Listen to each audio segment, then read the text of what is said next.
All right, grab your coffee, get jacked up. It's time for another episode of The Block Talk. This one is brought to you by First Trust Home Loans, where they do a home loan, but First Trust. This week, my guest is Warwick Sabin. I'm so honored to have you on The Block Talk and excited to hear your story. So let's start out with a little bit about you. Where are you from, and what made you decide I'm going to run for the mayor of Little Rock? Well, I grew up in New York, actually, but I came down to Arkansas for college when I was 17 years old up at Fayetteville. And, we could talk a lot about that, but, I ended up in Little Rock back in 2002. So I've been here for about 16 and a half years. And I've been, really involved in the community through volunteer efforts, obviously through my professional work. I ended up in the state legislature and currently serving my third term in the Arkansas House of Representatives. But I really see the city as the place with the most need, but also the most opportunity.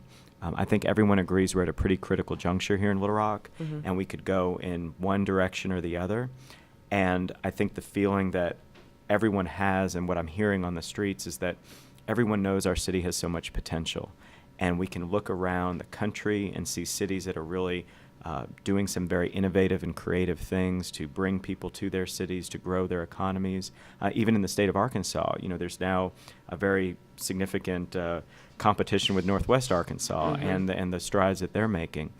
And we see that potential here, but we really haven't had the leadership to, first of all, listen to everybody in the city, include them in the decision making, set a vision, and really execute a plan to make the most of the opportunity we have. And so I got into public service to make a difference. Right. I think Little Rock is the place where that needs to happen the most, and that's why I decided to run for mayor. Yeah, well, that sounds good. And you said the word innovation, which is kind of a trigger word when you say it, because you did found the Innovation Hub. Is that correct? That's correct. So tell me where that vision and dream kind of came to play and how your story relates to why you did that. Sure. Well, thanks for asking about that. When I started the Innovation Hub, nobody really understood what I was trying to do, but it's related to what I just said. It's the fact that in every major metropolitan area in the United States, basically there are these resources available for people who want to start a new business, right. Who want to invent a new product, who want to get access to technology, either to gain new skills so they can get a better job or to do something for themselves. And we didn't have any of that here in Central Arkansas. We never had what's called a makerspace right. to allow people to get in and get access to high-tech equipment so they could prototype new products, invent new things, again, get access to technology. We didn't have an entrepreneurial co-working space, which are so common in big cities where people can go when they're trying to start a business and get access to financing and other technical assistance that they need. We didn't even have any real art and design studios that, again, bring those communities together. And so I decided I wanted to create that for Central Arkansas. And I built out the Innovation Hub. It's still the only facility in the country that has all three things I just described in one place, and that also offers all of that for both youth and adults, which I think is critical because our young people need exposure and access to all of that as much as our adults do. Yeah, they have amazing ideas. Kids have amazing ideas. And my son went on a field trip to the Innovation Hub. That's how I actually figured out about it. So I really liked it. But what it also kind of reminded me of was like a local Shark Tank. Kind of feels like you can go in there and discover what's out there. I mean, if you have some money you want to donate to a small business, you probably just go sit at the Innovation Hub all day, right? And meet these people that come in there. That was the whole idea. I mean, exactly right. And that's you make a good point, too, about, the convening aspect of it. The fact that this is not only where you go when you're trying to start a business, but to your point, it's where investors go when they're looking for the next great thing that they can put money into, and we needed a place for that to come together. Right, and I've seen forums held there too, like for social media companies or something like that, they'll go and they'll hold a workshop and allow business owners to come and learn how to build their presence on social media, or how do they, as a small business, make a big dent in a market like ours. So we have the I-30 project, which is kind of like a big, huge subject that I know you're against it, right? Because the I-30 expansion is really something that we're thinking about gives our residents of Little Rock an easier way to get out of town, right? So they can kind of go to other areas of the city more with that, but that involves a lot of movement, a lot of real estate change, right? Well, I mean, so yes, and to be very, very clear, when this project was first sold to the voters, because it's the product of a tax that was voted on statewide, they were talking about replacing the bridge over the river, which is old, and really addressing the safety issues with the exits and the interchanges. Right. And I was actually for that. We definitely need to replace the bridge because it is, 60 years old, and we need to address safety issues. What happened was, after they passed the tax, I went to all of the public meetings for the project, and all of a sudden they started talking about expanding the corridor in downtown Little Rock from 6 lanes to 14 lanes. And I was like, Now, that doesn't seem necessary. I mean, anyone who's been other places understands we don't really have a traffic problem in that corridor. We have rush hour in one direction in the morning and in the other direction in the evening, but otherwise the traffic flows smoothly. We know that cities around the country are removing interstates from their downtowns because they understand how they impede development. They don't create the kind of walkable, bikeable atmosphere that attracts millennials and seniors. In our particular case, it's right between the River Market and East Village, which are two of the most revitalizing areas of our city. We also need to understand this is a 50 or 60-year investment as transportation is evolving and we're going to driverless cars and trucks. Why would we spend almost $1 billion to add more lanes and, in essence, kind of ruin all the progress in downtown just to make it easier for people to go through or to Little Rock? We need to be investing in our city, and we need a mayor who understands all of that and who's willing to fight for the interests of the city. And so I actually took my position back in 2015 before I was even running for mayor, as a state legislator that represents downtown Little Rock. Right. And it meant standing up to the Chamber of Commerce and the Highway Commission. But I feel very passionately about this issue because I think in many ways, it's really about the future of our city and what we prioritize. And we need to be prioritizing our people above, vehicular traffic. And you just brought up a big point for me because I've actually gone down to East Village quite a bit. I like to eat at Cat Heads. I like going down to those events at Heifer International, and there is kind of a bit of a split there. So is that? Yeah, well, and if you think about it, if you walk under that interstate now, I mean, it's pretty big and it's loud and it's dark. Imagine doubling it, and really more than doubling it. You really are creating a physical barrier that's ugly and nasty, and that's going to really impede more development. Right. And we've seen that again in other cities. And if you're really concerned about real estate, which is, I know, your main subject, I mean, all of the people who are down there who either own a business or who have invested in buying condos or other, residential property, they're all totally against this because they went downtown for a certain quality of life. And now they're talking about, in essence, ruining that. And we have to think about Little Rock is really the only true urban area in the state. And our unique value proposition, as we talk about in business, is really the fact that we have, historic properties and density and walkability and bikeability and all that. And in essence, we're talking about ruining the very thing that sets us apart and is one of our biggest assets when it comes to developing a city that's going to compete in the 21st century economy. I always wait for my guest to say the words real estate so then I can move in that direction. Sure. But as soon as you say it, there I go. And so that's my question too. Some comments have been made about just some of the hollower areas of the city and some changes that need to be made in order to bring residents into those neighborhoods, to unboard some of those homes and to build things where there's vacancies. How do you feel about that, and where do you think it plays in as far as your story and what drives you, what makes you passionate about getting those filled? So I don't know if we're going to have enough time for me to go into everything I think on that subject, but I will start and you can cut me off. We need to really be thinking about, how do we create a livable neighborhood? You mean a walkable community, really? Well, that too. I mean, that's actually just one aspect of it. But Right. What I mean is, we have a situation where if you go around Little Rock, it's very obvious that we've invested in certain neighborhoods more than others. I mean, you just need two eyes to see the quality of streets, sidewalks, parks, playgrounds, even drainage issues, to see their huge disparities. And we need to really work on equity. We need to, prioritize development in the areas of most need. But we need to couple that also with helping people understand how they can empower themselves and revitalize their own neighborhoods. Right. As you know, I'm passionate about entrepreneurship because we talked about the Innovation Hub. Mm-hmm. And I think there's a way to go into neighborhoods and help people understand the resources that are available to them to start new businesses. And, there's some innovative things that have happened in other cities like Memphis, where they've made vacant commercial buildings available for people to incubate new small businesses, in essence, sort of a pop-up type situation. And that's literally led to revitalization, but it's revitalization without gentrification because it's the people in the neighborhood starting the businesses and hiring the people. The city, of course, comes behind that with infrastructure improvements. We also could, do a better job of branding and creating identities for neighborhoods and helping them create community events that draw people in from other neighborhoods. So we're creating more sort of interaction in our city. Also, neighborhoods are what help define cities for tourism. I know that when my wife and I travel, we always try to find out, what are the neighborhoods that we should go visit in a particular city? Well, right. What would you do if you came to Little Rock? I mean, we're not doing a good enough job, I think, of branding, taking advantage of the culture we have. Southwest Little Rock has a huge Latino community. Why aren't we, creating that branding and identity in that area, just as an example? So, I think there are so many things we could be doing. And then, when it comes to abandoned properties, code enforcement, the land bank that we have, totally underutilized services that the city is supposed to be providing, but we've been understaffing it, we've been, underutilizing it.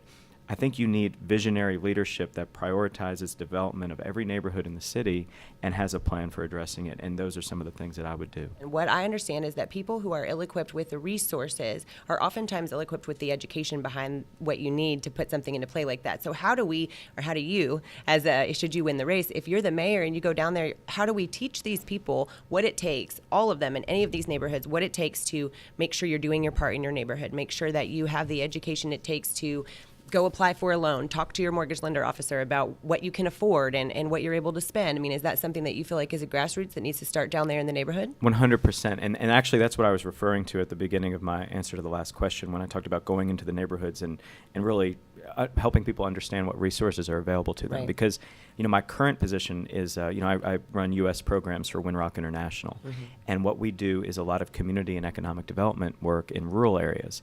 And what we do is we help people understand how they can start and grow small businesses. So, there's all kinds of financing options available. There's SBA loans, there's crowdfunding, there's all kinds of different things that you can access that people don't know about.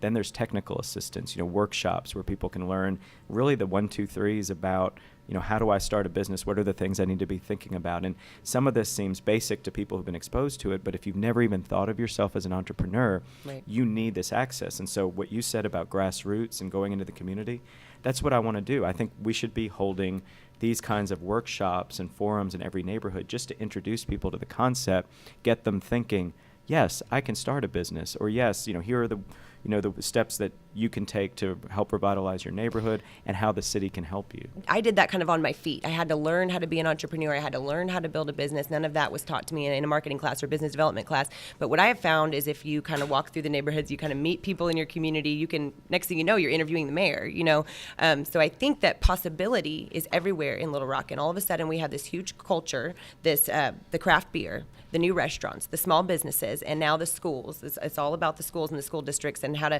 people are moving into certain areas to get into their school district. And that's their main thing that they want to know is, am I in the right school district? How does that play into the next mayor? And how does the innovation behind all this new community play into the school thing as well? Well, it's so critical. And this is something I talk about a lot. Number one, because obviously, this is about the future of our young people and the right, opportunity that we're offering them. And so we have to make sure that we're giving them every chance to be successful. But on top of the fact, we all benefit from good schools because our economic development here in the city is really hurting because the schools are not equitable across the board. And if you look at, Little Rock right now, we've been flatlining in terms of population and economic growth for the last 2 or 3 decades. Yet there's been growth in all the cities and counties around us, which means that people are fleeing the city because of crime and because of the schools. And so what we've not had is the political leadership engaged on this issue. You've never seen a mayor or a city director really talk about it. They avoid the subject because it's difficult. They say the school district's administered separately. We don't have a role in that. But I take a different view. I say, show me a great American city where the political leadership isn't fully engaged in making sure you can deliver a quality public education to everyone in your city. And what frustrates me as a citizen is I know for a fact people move from one neighborhood to another in order to get their kids into the quote-unquote right school. Well, people search by school district on my website. That's all they want is I'm going to go in this school district because I want to take my kids to this school. Now, of course, there's complexity there that I can't really comment on in my, with my job. I can't talk about good school, bad school, really, but they will search only by that district and make a decision to buy a house specifically because of what school. Well, everyone's going to do what they think is right for their kids, and that's the right thing to do. Like, you can't begrudge someone for wanting to do that. Right. And also, people are sending their kids to private school for that reason, right, or moving out of the city. point is, not everybody can do that. There's so many of our residents who don't have the economic mobility to be able to move to the right place for the right school or to send their kids to private school. And what are we doing for those kids? And so for me, there's just a simple goal we have to achieve, which is no matter where you live in the city of Little Rock, you know you can send your kids to a great school. And what we've never done, as long as I've lived here, is actually have a citywide effort or initiative to achieve that goal. We've had very piecemeal, ad hoc, reactive things like build a new school in one neighborhood or repair another school in another neighborhood, but that breeds resentment from the neighborhoods that aren't getting the new school or the repairs. And we need to bring everyone together, help everyone understand how we all benefit from great schools in the entire city, and what role we have to play in achieving that. And for people who think that's impossible to do, I say look at what they did in North Little Rock just a few years ago. They decided they wanted new schools in their city. They started by listening to everybody in every neighborhood. They took that feedback back and created a plan on that basis. They passed a millage. They built new schools. Everyone's so happy over there with the schools they have. They're beautiful facilities. They've kept people there. They've brought people to the city as a result. We can do that in Little Rock, but it does take the leadership to start that process and declare the goal and get it done, and that's what I want to do as mayor.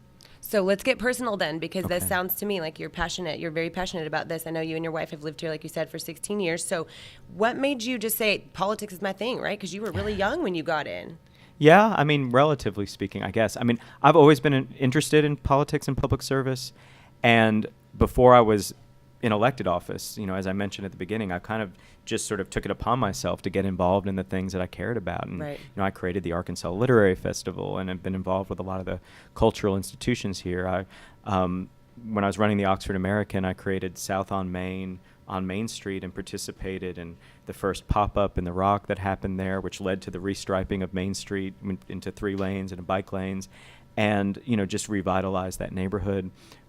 There's so many things that I do just by nature to try to improve the place where I live. And it just so happened that the opportunity came up to run for the legislature. And I thought, this, seems like another great opportunity to be involved in the civic life of my state and my city and make things better. And I'm really proud of what I've been able to accomplish there. Yeah. And again, it's provided a good foundation for this run for mayor. Well, and you're everywhere. Like, I was trying to get an appointment with you, and I thought, I wonder, because he's everywhere. He's everywhere I look, there you are. And so you must have a very busy schedule. I know that you stay, it looks like, Yes. all the time on the campaign trail. Well, and I love it. I mean, here's the thing. I want people to see what kind of mayor I'm going to be.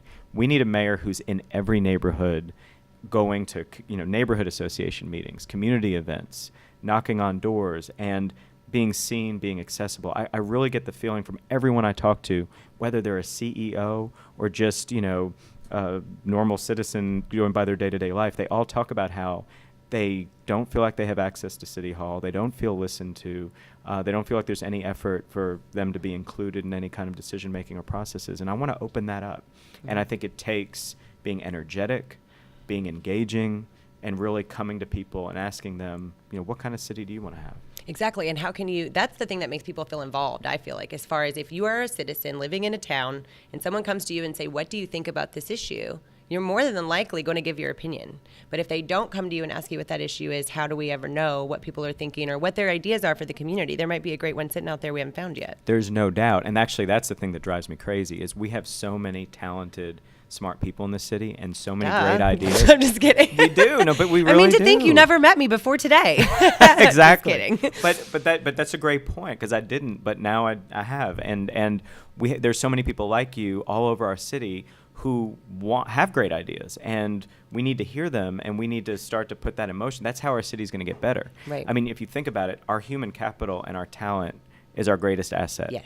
And we are definitely not making the most of it in Little Rock. So I feel like, we have this opportunity to finally realize our potential and be the city that everyone knows we can be. But it takes someone, again, who's going to listen to people and then also be able to put those ideas into action. And that's what I feel like I have a track record of doing. Great. Well, the reason and purpose for the podcast that I've started anyways, called The Block Talk, is to add value to our listeners. And so I felt like it would be a good idea to talk to each of the mayoral candidates, make sure that our listener base at least has an understanding for where they're going to vote. So I have a question for you. What about millennials millennials and the voting rate, and how do you think you can motivate them? Well, it's a great question. I mean, I feel like there are going to be more millennials voting in this election than previously, just based on the engagement I see and the interest that's going on. And, I think it helps, obviously, that we have, a couple of young people running to begin with in the race itself. But I also think that the issues we're talking about are particularly relevant. And so, again, I'm out talking to people in all parts of the city every day. And so, what I'm doing to get people to vote is going to them and encouraging them and telling them, if you want to see these things happen, you've got to make your voice heard. And so, my hope is that will, again, lead to more voter turnout, because it will, I think, determine the outcome of the race, whether we maintain the status quo and just have the same old, or we really have bold, innovative, creative leadership that engages the entire city. Well, I'm really excited to see what happens, and I can't thank you enough for your time today, for spending it with us here on the Block Talk, and we appreciate you. So good luck, and I'm sure we'll see you on voting day. So awesome. Thank you so much for having me. Thanks, Warwick. Signing off.